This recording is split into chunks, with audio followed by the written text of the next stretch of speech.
నమస్కారం, G news కి స్వాగతం. నేను మీ దిలీప్ కుమార్. ఈ రోజు వార్తల్లో విశేషాలు. ప్రస్తుతం ఉన్న విద్యుత్ ఆధారిత వ్యవసాయ సర్వీసులకు నిరంతర విద్యుత్ సరఫరా కొరకు కేంద్ర ప్రభుత్వం ప్రధానమంత్రి కుసుమ్ యోజన పథకాన్ని ప్రవేశపెట్టిందని శ్రీకాకుళం జిల్లా విద్యుత్ శాఖ ఆపరేషన్ సర్కిల్ పర్యవేక్షణ ఇంజనీర్ నాగిరెడ్డి కృష్ణమూర్తి చెప్పారు. విద్యుత్ వాడకం ఎక్కువగా ఉన్న వ్యవసాయ ప్రాంతాల్లో ఈ పథకం ద్వారా సోలార్ ప్యానెల్స్ ఏర్పాటు చేసి వ్యవసాయ విద్యుత్ ప్లేడర్లకు అనుసంధానించడం ద్వారా వ్యవసాయ సర్వీసులకు నిరంతరం విద్యుత్ సరఫరా చేయడం జరుగుతుందని చెప్పారు. జిల్లాలో 32,000 వ్యవసాయ సర్వీసులు ఉన్నాయని, రాష్ట్రంలో వ్యవసాయ సర్వీసులకు నిరంతరం విద్యుత్ సరఫరా చేయడంలో శ్రీకాకుళం జిల్లా రాష్ట్రంలో 2వ స్థానంలో ఉందని అన్నారు. జిల్లాలో వ్యవసాయ సర్వీసులకు 27.84 మెగావాట్ల విద్యుత్ ఉత్పత్తి అవసరం అగునని అంచనా వేయడం జరిగిందని అన్నారు. వ్యవసాయ పంపు సెట్లకు నిరంతరం విద్యుత్ సరఫరా చేసేందుకు సోలార్ విద్యుత్ ప్లాంట్లు ఎంతగానో దోహదపడతాయని అన్నారు. ఎన్నో ఏళ్లగా శ్రీకాకుళం జిల్లా కేంద్ర ప్రజలు కోరుతున్న 133 kV సబ్ స్టేషన్ నిర్మాణానికి 80 కోట్ల రూపాయలు మంజూరు చేశారని, నగరంలో ఆర్ట్స్ కళాశాల దారిలో దీన్ని ఏర్పాటు చేస్తామని ఎస్సీ చెప్పారు. లో వోల్టేజ్ మిటిగేట్ చేయడం కోసం డిస్ట్రిబ్యూషన్ ట్రాన్స్ఫార్మర్లు, ఇంట్రప్షన్ తగ్గడానికి బోల్డ్స్, హై లెవెల్లో పెద్ద సబ్ స్టేషన్లు ఇవన్నీ కట్టి నిరంతరం సప్లై చేస్తున్నాము. ఇంకా ఆర్డీఎస్ఎస్ స్కీమ్ ఉంది, రీవ్యాంప్ డిస్ట్రిబ్యూషన్ స్కీమ్లో ఎక్కడెక్కడైతే పెద్ద ఫీడర్ ఉన్న 52 ఫీడర్లు 43 ఫీడర్లు సెపరేట్ చేసాం. చేసిన తర్వాత 9 గంటలు అగ్రికల్చర్ అంతా ఒకవైపు ఉంటుంది, మిగతావన్నీ 24 గంటలు వెళ్ళిపోతుంది. దానికి 20 బ్యాచ్లు రోజుకు 200 మంది పనిచేస్తున్నారు మన జిల్లాలో. అలాగే లోడ్ ఎక్కువ ఫీడర్లో 34 సెపరేట్ చేసాము, ఇంక 3 ఉన్నాయి. తర్వాత వాటి ట్రాన్స్ఫర్ అన్ని చేస్తున్నాము. ఇవన్నీ చేసి అన్ని విధాలు కూడా ఇది పూర్తిగా నిరంతరాయంగా 24 గంటలు కరెంటు ఇవ్వడం కోసం మా ఉద్దేశం. ఎక్కడెక్కడైనా కంప్లైంట్లు ఉన్నా కూడా ఇమ్మీడియట్గా ఉన్నాయన్నట్టు చేయండి. తర్వాత నేను చెప్పినటువంటి జాగ్రత్తలన్నీ కూడా తీసుకోవాలని కోరుకుంటూ సెలవు తీసుకుంటున్నాను. శ్రీకాకుళం జిల్లాలో రైల్వే ఆర్ఓబీల నిర్మాణం త్వరితగతిన చేపట్టి ఇబ్బందులు లేని సాఫీ ప్రయాణాన్ని చేరువ చేస్తామని కేంద్ర పౌర విమానయాన శాఖ మంత్రి కింజరాపు రామ్మోహన్ నాయుడు అన్నారు. బుధవారం నాడు ఢిల్లీలోని తన కార్యాలయం నుండి శ్రీకాకుళం జిల్లా అధికారులతో వర్చువల్ గా సమీక్ష నిర్వహించిన రామ్మోహన్ నాయుడు పలు ప్రాజెక్టుల పరిస్థితిని అడిగి తెలుసుకున్నారు. ఇందులో ముఖ్యంగా అరసవెల్లి శ్రీకూర్మం ఆలయ సమగ్రాభివృద్ధి, మత్స్యకారుల జీవనోపాధి బలోపేతం చేయడానికి, తీర ప్రాంతాల్లో జట్టీల నిర్మాణం, పరిశ్రమలు, స్థానిక ఉపాధి అవకాశాలు ప్రోత్సహించడానికి ఎంఎస్ఎంఈ పార్కులను వేగవంతం చేయడం, airport authority of India CSR నిధులతో జిల్లా లైబ్రరీ ఆధునీకరణతో పాటు 4 కొత్త పబ్లిక్ పార్కులను అభివృద్ధి విషయాలపై కీలకంగా చర్చించారు. అలాగే రిమ్స్, జీజీహెచ్, శ్రీకాకుళం అభివృద్ధి పనులు, పాత్రినివాల్స స్టేడియం నిర్మాణ పనులు, కేఆర్ స్టేడియం ఆధునీకరణ ప్రస్తుత పరిస్థితులను అడిగి తెలుసుకున్నారు. ఇంకోవైపు రికార్డు స్థాయిలో చేపడుతున్న జిల్లాలోని రైల్వే ఆర్ఓబీలను ప్రస్తుత స్థితిపై ప్రత్యేకంగా సమీక్షించారు. ఆర్ఓబీల నిర్మాణం, వాటి భూ సమస్యల పరిష్కారం కోసం ఒక పూర్తి స్థాయి నోడల్ అధికారిని నియమించాలని రామ్మోహన్ నాయుడు స్పష్టం చేశారు. జిల్లాలో ఉన్న అపార సామర్థ్యాన్ని, వనరులను ప్రదర్శించడం, పెట్టుబడులను ఆకర్షించడం, పరిశ్రమలను ప్రోత్సహించడం, యువతకు పెద్ద ఎత్తున ఉపాధి అవకాశాలు సృష్టించడం వంటివి లక్ష్యాలుగా పెట్టుకున్నట్లు రామ్మోహన్ నాయుడు తెలిపారు. తద్వారా శ్రీకాకుళం అభివృద్ధి, మౌలిక సదుపాయాల వృద్ధి, ఆర్థిక పురోగతుల ద్వారా కొత్త రూపు సంతరించుకోనుందని ధీమా వ్యక్తం చేశారు. ఈ దిశగా అధికార యంత్రాంగం సమాయత్తం అవ్వాలని ఆదేశించారు. 16వ తేదీన శ్రీకాకుళం జిల్లాలో ముఖ్యమంత్రి నారా చంద్రబాబు నాయుడు పర్యటన సాగనున్న నేపథ్యంలో అందుకు జరగాల్సిన ఏర్పాట్లు కూడా రామ్మోహన్ నాయుడు ఆరా తీశారు. ఈ సమీక్షా సమావేశంలో జిల్లా collector Swapnil Dinakar Pundkar, private secretary Srikesh Latkar, సంయుక్త కలెక్టర్ ఫర్మాన్ అహ్మద్ ఖాన్ పాల్గొన్నారు. సహకార సంఘ ఉద్యోగులకు నష్టం చేసే జీవో నెంబర్ 322ను ప్రభుత్వం తక్షణమే రద్దు చేయాలని సిఐటియు రాష్ట్ర కార్యదర్శి పేకల తేజేశ్వరరావు, పిఎస్సిఎస్ ఉద్యోగుల యూనియన్ రాష్ట్ర ఉపాధ్యక్షులు గిరిబుచ్చి రంగనాథ్, జిల్లా అధ్యక్ష ప్రధాన కార్యదర్శులు ఎన్నేని పాపినాయుడు, మెండ సత్యనారాయణ డిమాండ్ చేశారు. రాష్ట్ర యూనియన్ పిలుపు మేరకు చేపట్టిన నిరసనలో భాగంగా గురువారం శ్రీకాకుళం డీసీసీబీ ప్రధాన కార్యాలయం వద్ద ఉమ్మడి శ్రీకాకుళం జిల్లాలో గల 49 సంఘాలకు చెందిన ఉద్యోగులు తమకు నష్టం చేసే జీవో నెంబర్ 322 కాపీలను దహనం చేసి జీవోకు వ్యతిరేకంగా నినాదాలు చేశారు. ఉద్యోగులందరికీ సమన్యాయం జరిగేలా జీవోను మార్పు చేసి కెపాసిటీ టు పే అనే నిబంధనను పూర్తిగా రద్దు చేయాలని కోరుతూ సహకార సంఘాల ఉద్యోగులు డీసీసీబీ శ్రీకాకుళం వద్ద జీవో పత్రాలను దహనం చేసి నిరసన తెలిపారు. ఈ సందర్భంగా సందర్భంగా వారు మాట్లాడుతూ రాష్ట్ర ప్రభుత్వం సహకార సంఘ ఉద్యోగుల హక్కులను హరిస్తూ తీసుకువచ్చిన జీవో 322ను తక్షణమే రద్దు చేయాలని డిమాండ్ చేశారు. ప్రభుత్వ సహకార సంఘాల ఉద్యోగులకు విడుదల చేసిన జీవో 322 వల్ల సహకార సంఘాల ఉద్యోగులకు ఒరిగేదేమీ లేదని, 2019 నుండి ఈనాటి వరకు ఉద్యోగులు వారి బెనిఫిట్స్ కోల్పోయామని అన్నారు. గతంలో ఉద్యోగులు చేసిన సమ్మె సందర్భంగా కమిషనర్ ప్రభుత్వం ఇచ్చిన హామీలను నెరవేర్చలేదని ఆగ్రహం వ్యక్తం చేశారు. ప్రభుత్వానికి సహకార సంఘాల ఉద్యోగులపై ఇంత కక్షపూరితంగా వ్యవహరించడం బాధాకరమని, ఈ జీవోను వెంటనే రద్దు చేసి కెపాసిటీ టు పే నిబంధనలు లేని 2019-2024 PRC ఇవ్వాలని డిమాండ్ చేశారు. జీవో ఇచ్చామని చెప్పి అందులో మెలికలు పెట్టి ఈ రకంగా షరతులు పెట్టి ఇవ్వడాన్ని వ్యతిరేకిస్తూ ఈరోజు రాష్ట్ర వ్యాప్తంగా అన్ని DCCBల ద్వారా కూడా ఆ జీవో ప్రజలు దానం చేయాలని ఇచ్చిన కార్యక్రమంలో భాగంగా శ్రీకాకుళం కూడా కార్యక్రమం చేయడం జరిగింది.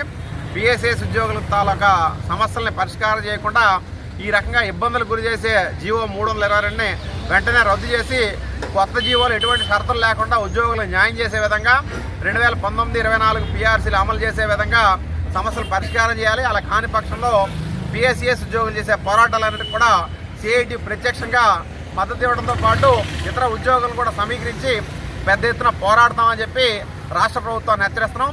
2 లక్షల నుంచి 4 లక్షల గ్రాడ్యుయేట్ పెంచి 5 లక్షల రూపాయల వరకు మెడికల్ ఇన్సూరెన్స్ ఇచ్చారు. అది కూడా కెపాసిటీ టు పే నామ్స్ ఉంటేనే, సహకార సంఘాలు కెపాసిటీ నామ్స్ ఉంటేనే అవి తీసుకోవాలి, లేకపోతే జీతాలు తీసుకోవడానికి వీలు లేదు అని కూడా ఒక నిబంధనలు పెట్టారు. ఆ నిబంధనలకి మేము వ్యతిరేకంగా ఈ రోజు మేము ఆ జీవోలను దహన కార్యక్రమాలు చేపట్టాము. రాష్ట్రమంతా కూడా చేపట్టాము.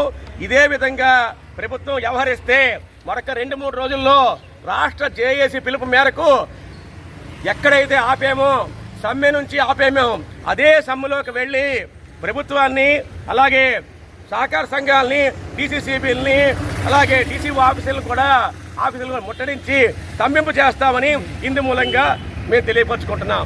ముఖ్యమంత్రి చంద్రబాబు నాయుడు గారు మే 16న జిల్లా పర్యటనకు వస్తున్న సందర్భంగా ఎన్నికల్లో జిల్లాకి ఇచ్చిన హామీలు ఒక్కటి కూడా ఎందుకు అమలు జరగలేదో దానిపై స్పందించి ప్రజలకు సమాధానం చెప్పాలని CPM పార్టీ జిల్లా కార్యదర్శి డి గోవిందరావు, కార్యదర్శి వర్గ సభ్యులు కొనారి మోహన్ రావు డిమాండ్ చేశారు. గురువారం శ్రీకాకుళం నగరం CPM పార్టీ కార్యాలయంలో జరిగిన సమావేశంలో వారు మాట్లాడుతూ ముఖ్యమంత్రి చంద్రబాబు నాయుడు గారు ఎన్నికల్లో వంశధార, ఆఫ్షోర్ రిజర్వాయర్ మొదలగు పెండింగ్ ప్రాజెక్టులు పూర్తి చేసి ఇచ్చాపురం వరకు నీరందిస్తామని ఇచ్చిన హామీ నేటికి నీటి మూటలా మిగిలిపోయిందని అన్నారు. నేరేడు బ్యారేజ్ కు నిధులు కేటాయించి పెండింగ్ ప్రాజెక్టులు పూర్తి చేసి చివరి భూముల వరకు నీరిస్తే జిల్లా సస్యశ్యామలమవుతుందని, దానికి ఎందుకు నిధులు కేటాయించలేదని ప్రశ్నించారు. పైడిగాం ప్రాజెక్టు మరమ్మతులు చేస్తామని, కొండపేట లిఫ్ట్ తో సహా అన్ని లిఫ్ట్లు మరమ్మతులు చేస్తామని హామీ అమలు జరగలేదని విమర్శించారు. జీడు రైతులకు గిట్టుబాటు ధర కల్పిస్తామని, జీడి బోర్డు ఏర్పాటు చేస్తామని చేసిన వాగ్దానం నేటికి అమలు చేయకపోవడంతో జీడు రైతులు తీవ్రమైన దోపిడీకి గురవుతున్నారని ఆవేదన వ్యక్తం చేశారు. జిల్లాలో ITDA ఏర్పాటు చేస్తామన్న వాగ్దానం నేటికి నెరవేరకపోవడంతో గిరిజనుల భూములు రక్షణ లేకుండా పోయిందని ఆవేదన వ్యక్తం చేశారు. అది వెంటనే కొవ్వాడని పార్కు రద్దు చేయాలని కోరుతున్నాం. రెండో వైపున ఉద్దానాన్ని విధ్వంసం చేసే కార్గో ఎయిర్పోర్ట్ ఫ్యాక్టరీ మొత్తం ఉద్దానాన్ని విధ్వంసం చేయాలని చూస్తారు. వెంటనే కార్గో ఎయిర్పోర్ట్ ప్రతిపాదన ఉపసంహరించాలని కోరుతున్నాం. అలాగే ధర్మల్ బార్ ప్రాంతాన్ని, సరుగుజ్జుల ప్రాంతాన్ని మొత్తం అంతా కూడా కార్పొరేట్లకు అప్పచెప్తారని చూస్తారు. దాన్ని ఉపసంహరించుకోవాలని కోరుతున్నాం.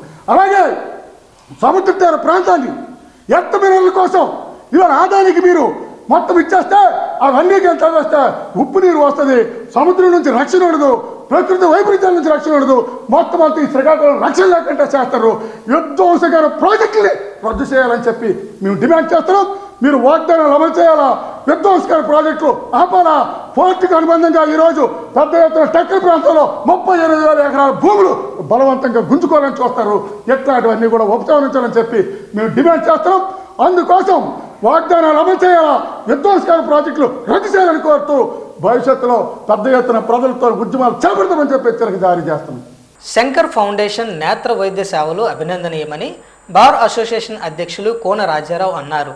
శంకర్ ఫౌండేషన్ సహకారంతో గురువారం స్థానిక కోర్టు ఆవరణంలో కంటి వైద్య శిబిరాన్ని శ్రీకాకుళం బార్ అసోసియేషన్ ఆధ్వర్యంలో నిర్వహించారు. బార్ అసోసియేషన్ అధ్యక్షులు కోన రాజారావు, ఎగ్జిక్యూటివ్ బాడీ సభ్యులు ఈ వైద్య శిబిరాన్ని ప్రారంభించి మాట్లాడుతూ ఉచిత కంటి పరీక్షలు సీనియర్, జూనియర్, మహిళా న్యాయవాదులు, కోర్టు ఉద్యోగులు వినియోగించుకున్నారని, కంటి చూపు మెరుగుపరుచుకోవడానికి పోషకాహారం, సరైన జీవనశైలి, కంటి వ్యాయామాలు అవసరమన్నారు. ఆకుకూరలు, క్యారెట్, బాదం, చేపలు తీసుకోవడం ద్వారా కంటి ఆరోగ్యం బాగుంటుందన్నారు. విటమిన్ ఏ, సి, ఈ, జింక్ ఉన్న ఆహారం తీసుకోవాలని, కంటికి విశ్రాంతినివ్వడం, దూరం దగ్గర వస్తువులను చూడడం, కళ్ళను అటు ఇటు తిప్పడం వంటివి చేయాలన్నారు. రాత్రి 7 నుండి 8 గంటల నిద్ర, ధూమపానం మానేయడం, ఎండలోకి వెళ్లేటప్పుడు జాగ్రత్తలు తీసుకోవడం, ఏడాదికి ఒకసారి కంటి డాక్టర్ని కలిసి పరీక్ష చేయించుకోవాలని సూచించారు. మసకగా కనిపించడం, తలనొప్పి, కళ్ళు లాగడం, రాత్రి వేళల్లో సరిగా కనిపించకపోవడం, కళ్ళు తరచుగా నీరు కారడం లేదా పొడిబారడం వంటి లక్షణాలు కనిపిస్తే అశ్రద్ధ వహించకుండా వైద్యులను సంప్రదించాలన్నారు. అనంతరం అవసరమైన వారికి ఉచిత మందులు, కళ్లద్దాలను అందించారు. ఈ వైద్య శిబిరంలో secretary CH Suryarao, vice president Saralakumari, క్రీడా విభాగం కార్యదర్శి గేదెల ఇంద్రాప్రసాద్, సీనియర్, జూనియర్, మహిళా న్యాయవాదులు, కోర్టు ఉద్యోగులు, శంకర్ ఫౌండేషన్ సిబ్బంది తదితరులు పాల్గొన్నారు.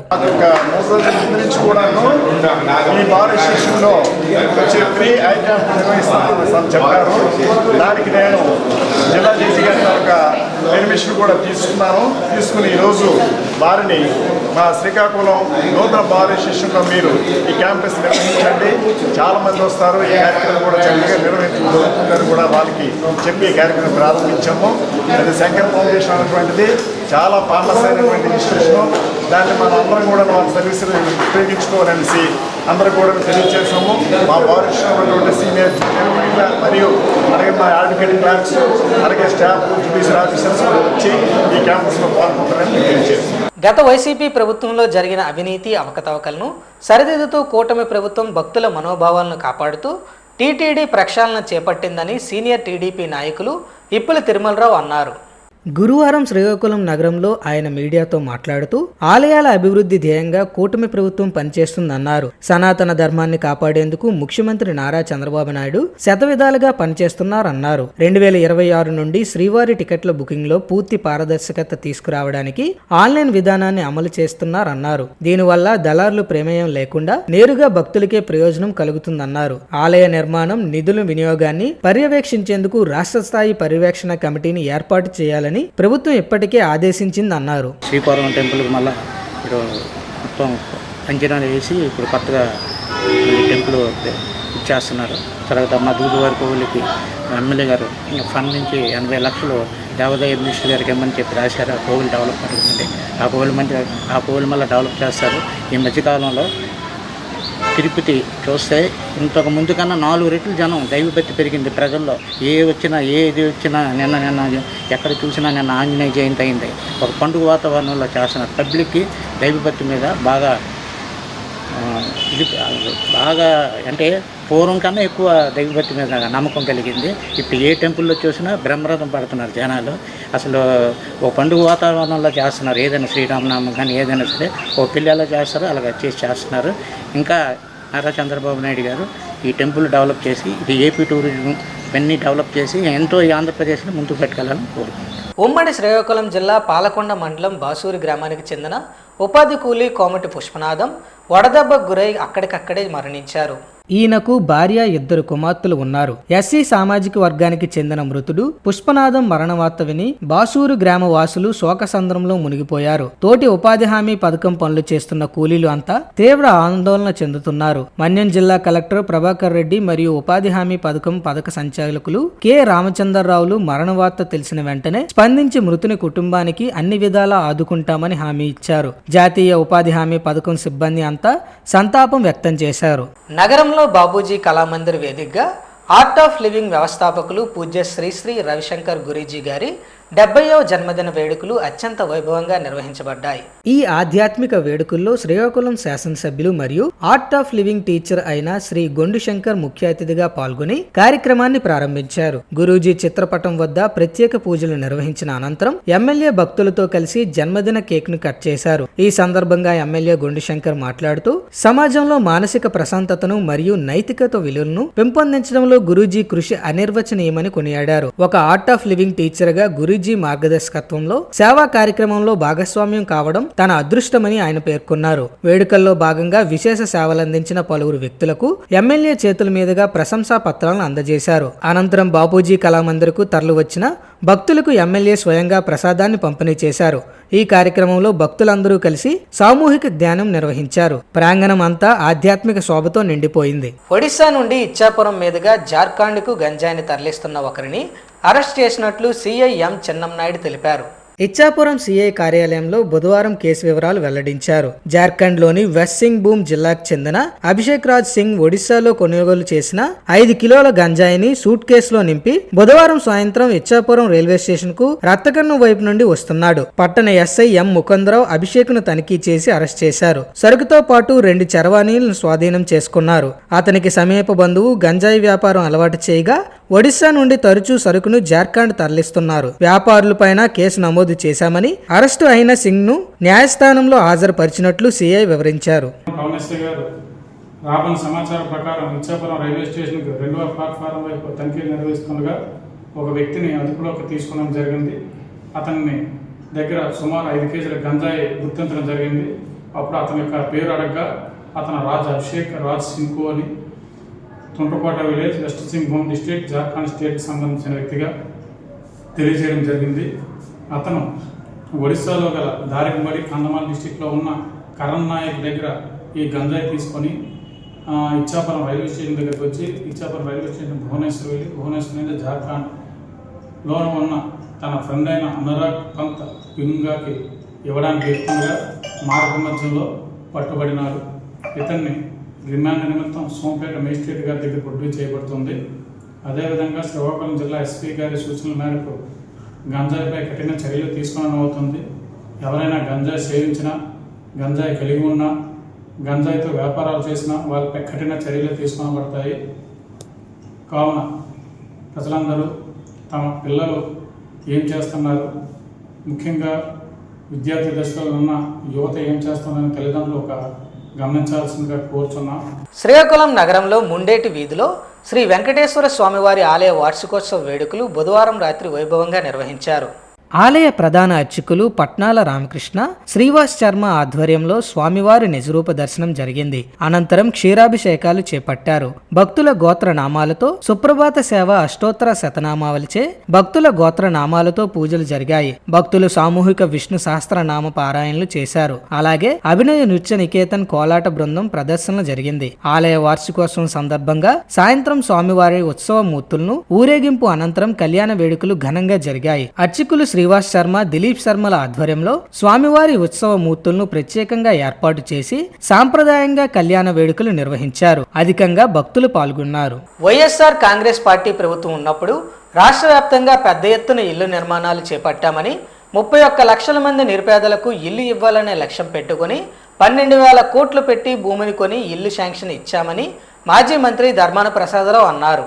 శ్రీకాకుళం రూరల్ మండలం కుందివానపేట గ్రామంలో పర్యటించి హుదూద్ ఇల్లును ప్రారంభించారు. ఈ సందర్భంగా ఆయన మాట్లాడుతూ 5 సంవత్సరాలు ఇల్లు లేని నిరుపేదలకు ఇల్లు కట్టే కార్యక్రమం యుద్ధ ప్రాతిపదన జరిగిందన్నారు. ప్రతి ఊరిలో ఎక్కడికక్కడ కొత్త కాలనీల్లో నిర్మాణం చేపట్టామని, ఆ కాలనీలన్నీ గడిచిన 5 సంవత్సరాల్లో కట్టినవేనని అన్నారు. ఎప్పుడైతే టీడీపీ ప్రభుత్వం అధికారంలోకి వచ్చిందో ఆ కాలనీలన్నీ అక్కడికక్కడే నిలిచిపోయాయి, ఆగిపోయాయి అన్నారు. కూటమి ప్రభుత్వం ఏం చెప్పి అధికారంలోకి వచ్చారు వీళ్ళు, అంతకంటే ఘనంగా చేస్తామని చెప్పారు. రూపాయి దగ్గర 2 రూపాయలు ఇస్తామని చెప్పారు. సంపద సృష్టిస్తామని చెప్పారు. పచ్చి అబద్ధాలు చెప్పారన్నారు. ఎన్నికలు అయిపోగానే ఎవరు చెప్పారు ఇవన్నీ అని గాలికి వదిలేశారన్నారు. మరి అవే డబ్బులతో జగన్మోహన్ రెడ్డి ప్రభుత్వంలో ఎన్ని కార్యక్రమాలు చేశారు కదా, ఇప్పుడు ఎందుకు చేయలేకపోతున్నారు? ఏమవుతుంది ప్రభుత్వం డబ్బంతా? దేనికి ఖర్చు పెడుతున్నారు? పేదల అవసరాలు తీర్చడానికి ఈ డబ్బంతా ఖర్చు పెట్టడం లేదు. ఇల్లు ఎక్కడికక్కడ ఆగిపోయాయి అన్నారు. పేదలకు సహాయపడటం అనేది అంత సులువైన విషయం కాదని, ఎంతో ధనం వెచ్చించగలగాలి, వాళ్ళ పట్ల కనికారం ఉండాలి. చంద్రబాబు నాయుడు ఎప్పుడూ అసత్యాలు చెప్తూ ఉంటారు. ఉగాది నాటికి 2.7 లక్షల ఇల్లు ప్రారంభించారు. ఇవన్నీ గత ప్రభుత్వంలో నిర్మాణం పూర్తయినవే. ఈ 2 సంవత్సరాల బడ్జెట్ లో ఎక్కడైనా పేదవాళ్ల కోసం 1 ఎకరా భూమైనా కొన్నట్లు చూపించగలరా? పేదవాళ్ల కోసం ఇల్లు స్థలాలు ఇవ్వడం కోసం 1 ఎకరా భూమి ఈ రాష్ట్రం మొత్తం మీద ఎక్కడైనా కొన్నారా? పేదవాళ్ల కోసం పనిచేయడం, వాళ్ళకి ఇల్లు కట్టి ఇవ్వడం, ఆ కుటుంబాలు హాయిగా ఉండేటట్లు ప్రభుత్వం సపోర్ట్ ఇవ్వడం అనేది చిన్న విషయం కాదు. అది వైఎస్ఆర్ కు తర్వాత వచ్చిన జగన్మోహన్ రెడ్డికే సాధ్యం అన్నారు. చంద్రబాబు మొహం చాటేసుకుని తిరుగుతున్నాడు. ఇప్పుడు సావుకోరు సలహా చెప్పినట్టు ఇప్పుడు వచ్చినాడు రాష్ట్రానికి, ఇప్పుడు వస్తున్నాడు 16వ తేదీన మన జిల్లాకి. చంద్రబాబు గారు ఎన్నికైన తర్వాత మొదటిసారి మన జిల్లాకు వస్తుండ్రు. ఆయన ఏదో మోసుకొస్తున్నాడు అనుకోండి, మీరు వెళ్ళిపోగలరు. చెత్త నుంచి సంపత్తి తెస్తాడట ఆయన. చెత్త అంతా దగ్గర కూడబెడుతుండ్రు, అందులో సంపద దంచి తీస్తాడు అతను పైకి. మీకు మత్స్యకార భరోసా ఇస్తారు తర్వాత. ఎంత మోసగించే పని అలాగా చేసుకుంటూ వెళ్ళిపోతున్నారు. జిల్లా కలెక్టర్ గారు వెళ్ళి చెత్త ఉడుస్తుంటే చెత్త ఉడచడానికి ఉన్నటువంటి అధికారులు ఆ వ్యవస్థ ఏమైనట్టని అడుగుతున్నాను నేను. మిగతా పరిపాలన మానేసి ప్రజల్ని మోసగించేటువంటి చర్యలు ఏంటని అడుగుతున్నాను. ఒకడేమో చెత్తలు చేయడితే ఒకడు డ్రైనేజీలను చేయట్టేస్తుంది ఒకడు. ఏంటి అంతా? ఎవరు పెట్టాలో ఆడు చేయాలి కానీ ఫోటో కోసం చేసే పనులు చేయొచ్చా? ప్రతినిధులు చేయొచ్చు అలాగా? పూర్తిగా రాష్ట్రంలో పరిపాలన మంట కలిసిపోయింది. ఆరోగ్యశ్రీ ఉందో లేదో ఇప్పుడు మనకు తెలీదు. ఈ నెల 16వ తేదీన రాష్ట్ర ముఖ్యమంత్రి నారా చంద్రబాబు నాయుడు నరసన్నపేట నియోజకవర్గంలో పర్యటన సందర్భంగా పర్యటన ఏర్పాట్లు చురుకుగా సాగుతున్నట్లు నరసన్నపేట శాసనసభ్యులు బగ్గు రావణమూర్తి వెల్లడించారు. ముఖ్యమంత్రి నరసన్నపేటలో నిర్వహించనున్న స్వర్ణాంధ్ర స్వచ్ఛాంధ్ర కార్యక్రమం నేపథ్యంలో గురువారం ఏర్పాట్లను ఆయన పరిశీలించారు. తామరాపల్లి వద్ద ఏర్పాటు చేస్తున్న హెలిప్యాడ్ పనులను ఆయన పరిశీలించారు. 3వ శనివారం స్వర్ణాంధ్ర స్వచ్ఛాంధ్ర కార్యక్రమంలో ముఖ్యమంత్రి పాల్గొంటారన్నారు. గత కొన్ని రోజుల నుండి జిల్లా కలెక్టర్, జిల్లా ఎస్పీ అధికారులు పనిచేస్తున్నట్లు చెప్పారు. నరసన్నపేటలో ఘన వ్యర్థాల నిర్వహణ కేంద్రాన్ని ముఖ్యమంత్రి ప్రారంభిస్తారని చెప్పారు. నరసన్నపేట పంచాయతీ ఆదర్శంగా తీర్చిదిద్దుతామని, రాష్ట్ర ముఖ్యమంత్రి రాకతో ఈ ప్రాంతం మరింత అభివృద్ధి చెందుతుందని ఆశాభావం వ్యక్తం చేశారు. వార్తల సమాప్తం. మళ్ళీ తర్వాత బులెటిన్లో కలుసుకుందాం. నమస్కారం.